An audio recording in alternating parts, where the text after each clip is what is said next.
The CBR Boat Show at Comic-Con International in San Diego is brought to you by Westfield Comics, westfieldcomics.com.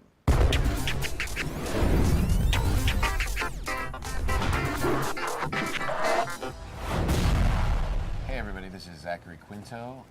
You're watching CBR TV. It's a lot of letters. And we're on the CBR yacht. They have a yacht. I haven't spent much time on yachts, but this one rates pretty high if you ask me. I'm here with Michael McMillian. Some of you may know him from True Blood. More of you will probably know him from his role as Henry on What I Like About You. Possibly. It's a debate. It's up for debate this weekend. It's a debate that has been raging among us for the past 3 days.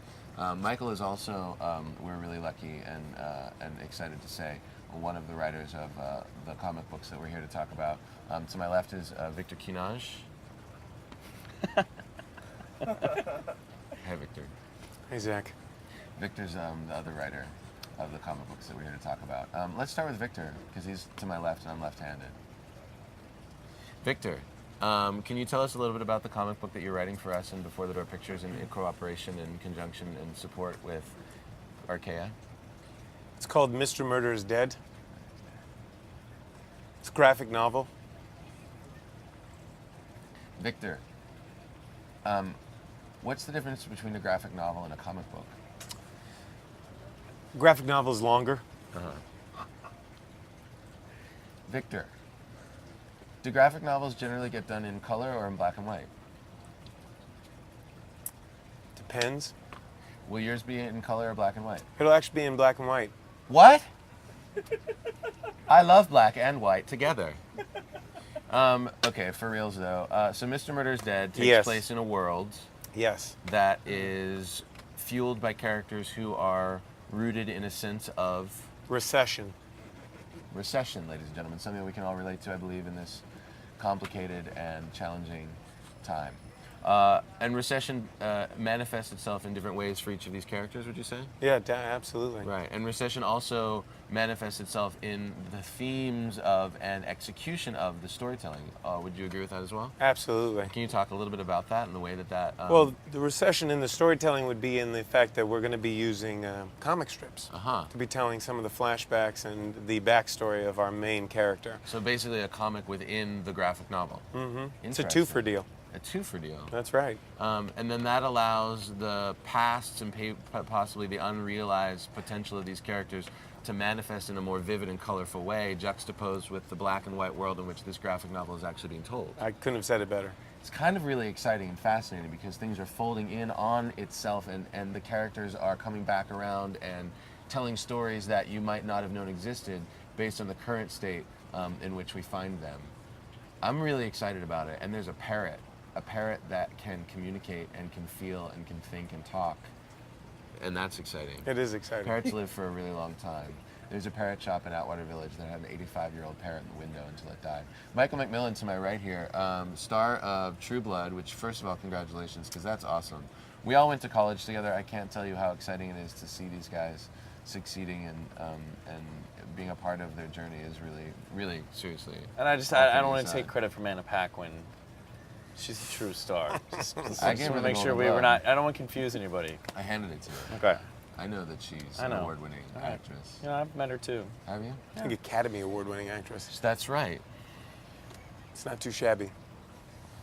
Anyway, Michael, so you're working on a very different kind of project from Mr. Murder is Dead, right? Mr. Murder is Dead is much more sort of classic and you know, there's a lot of really interesting tones and colors in association with that, and you're creating a whole new world, which...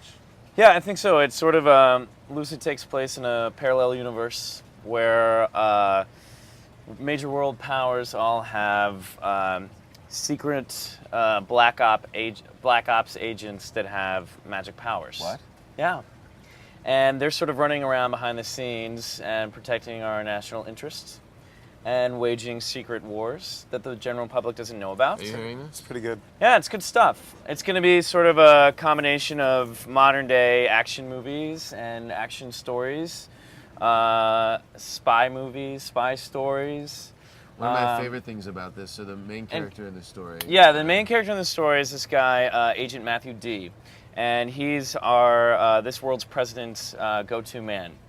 And Matthew D is a descendant of John D, who's a real historical figure. A real person. A real guy. Person, so some of this is actually rooted in truth and history. There is actually genealogical... There is.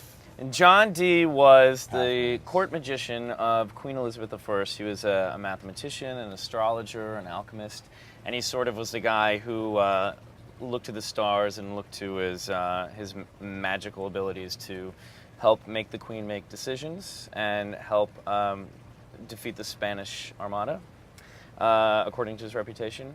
So it's cool. It's kind of playing with this idea of what if we had somebody like that today, you know? I mean, I gotta say, even though I'm a part of telling these stories, they really, hearing you guys talk about them, not just now for the benefit of these viewers, but also as we've been sort of discovering them and working them and figuring out the best life for them, has been really exciting. And you know, a lifelong comic fan. How many comic books would you say you have? Zach, too many to if you had to mention. quantify. Thousands. I need all the street cred. Thousands, and unfortunately they're all, half my collection is still living in my parents' basement. Like you. Yeah. He actually lives with it, his collection. You know, that's my bed. I just stack mattresses on top of comic boxes and sleep there. And I have to go. I'm gonna puke on this yacht. I'm kidding. Well, listen, you guys. I'm really excited, and I cannot thank you enough for being a part of this. And we're also really excited about Archaia. I think you guys are too. Yeah, absolutely. What a really cool company and cool people, and they've been great to us. So we thank them as well for that. Thanks, and, Archaia.